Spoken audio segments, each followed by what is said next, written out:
You see, I believe that we are collectively a part of an ever-advancing civilization, and that we do throughout our history go through periods of growth and evolution and change.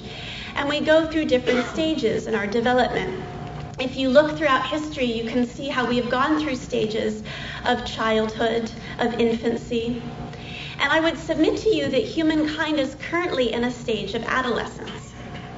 And if you think for a moment about what those qualities of adolescence are, or what adolescence means, I think that you can see how we are in this stage now. For example, an adolescent strives for independence.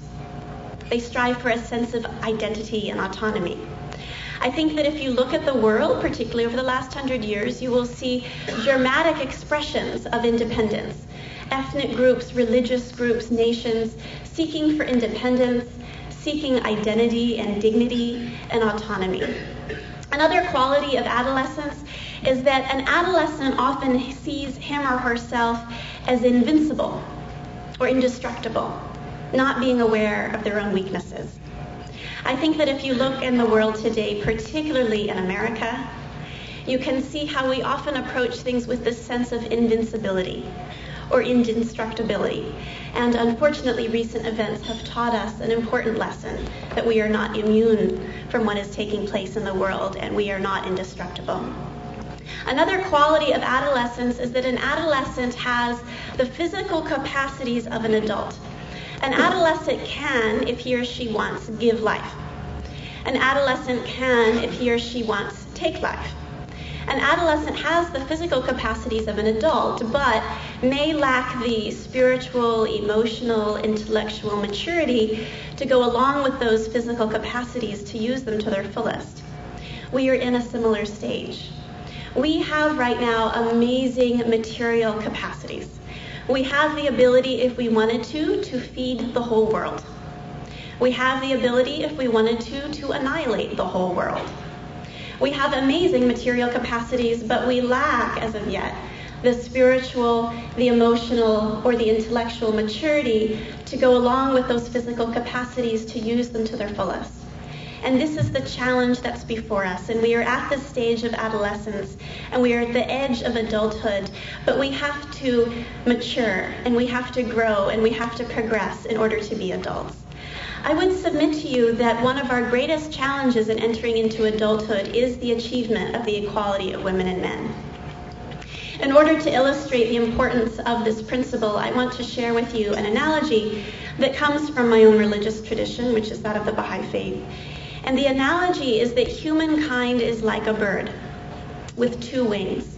One wing is that of the female, and the other is that of the male. And until both wings are equally strong, the bird will be unable to soar or fly to its fullest potential.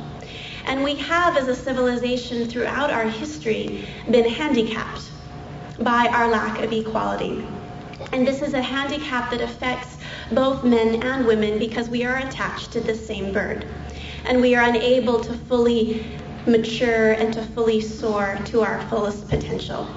Now, if you examine this analogy, it's interesting because you might notice you actually can't stick the right wing of a bird on the left side, nor can you stick the left wing of a bird on the right side. They are, in fact, unique wings. They are different, but they have to be equally strong in order for the bird to fly. This issue is something that we have to achieve in order for our own progression as a humankind if we want to enter into adulthood and to achieve the capacity that we have. But we have a long way to go. And I know that... Ooh! Exactly! That is what I was thinking! God, I wish I could just do that all the time. So now you know, we have so much to do, and we have a charge, and we have to move forward. And there is a lot that we have to address. There are many things happening to women throughout the world that need our attention. And I know that all of you are very well educated, and you probably are already familiar with what's happening to women in the world. But in spite of your knowledge, I want to just share with you a few statistics to make this point. Of the world's 1 billion illiterate adults, 2/3 of them are women. In the United States, 1 out of every 5 women have been raped. In Peru, 70% of all crimes reported to police are of women being beaten by their husbands. In the United States, 3 to 4 million women are victimized by violence each year. In India, 1 out of every 5 deaths among women was reported to be a case of accidental burns. In Zaire, girls spend 1/3 as much time in school as boys and do most of the heavy farm work. In Pakistan, a woman's word is worth only 1/3 of a man's word in a court of law. Female genital mutilation is inflicted on at least 2 million girls each year, 6,000 per day, or 5 every minute. In Canada, 62% of all women murdered died at the hands of their spouses. And finally, at the current rate of progress, women will reach equality with men in decision-making positions only around the year 2465. Now that's according to the U.S. Fund for Feminist Majority. The United Nations actually puts that date further back in time and estimates that women won't reach equality with men in decision-making positions until the year 2490. So we have a problem, and it is something that requires our attention, not only for the sake that it's something that disturbs us or it's something that looks bad, and we feel, given our own idealistic views, that we need to help people, but also for the sake of our own survival and our advancement as a civilization. It is in our interest, both men and women, because we are attached to the same bird. And we have to engage in a process that involves both our individual personal transformation, requiring us to look deep inside of ourselves, looking at our attitudes, our assumptions, and our behaviors, which are inherited and usually unexamined. And it also requires us to place in society institutions that promote justice and protect women from violence. And both of these things must happen. We must transform personally, individually, and we must implement institutions of justice. Just to give you one example of the importance of both of these things happening at once, some of you may be familiar. In the 1960s, we had something called the Civil Rights Movement. The Civil Rights Movement was incredibly successful at transforming the laws and institutions within society.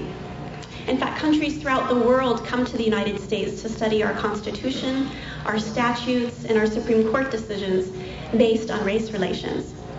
But I don't know if you all have noticed or if you didn't know, but we have not eliminated prejudice and we have not eradicated racism. And so while we might have done a good job with the laws on the books, we have not done such a great job at transforming hearts. And we have to do both of these things at the same time. This is particularly true when we're discussing the equality of women and men, because the treatment of women happens in private spheres within society, between a husband and wife, within a home, in areas that are not easily regulatable. And so it's even more important that we engage in this process of personal, spiritual transformation, as well as the process of implementing laws and institutions that promote justice. So there is a lot that we have to do. I want to just close with one thought, and I want to apologize in advance for those of you who heard me speak last night. It may be a little repetitive. For those of you who are involved in these or other issues, other social justice issues, you may be very frustrated, because working in human rights or working in these fields can be incredibly depressing. These areas are often in areas where you're working with insensitive people who don't get it. You're working with laws that are unjust and don't work. You're working with women who may be unfamiliar with what it is to speak on their own behalf. And it can be a very frustrating process, and it can make you very depressed, and it can make you despondent. And that's the danger when you are focused on the difficulties in the world and when you are trying to advance human rights or promote social justice. The danger is that you become cynical and you become depressed and pessimistic.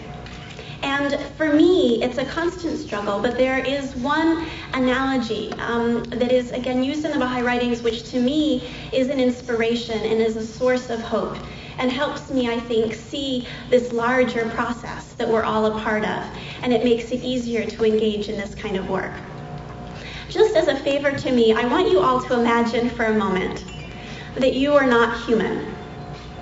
I know it's hard because you're used to being human and stuff. But just imagine for a moment that you are not human.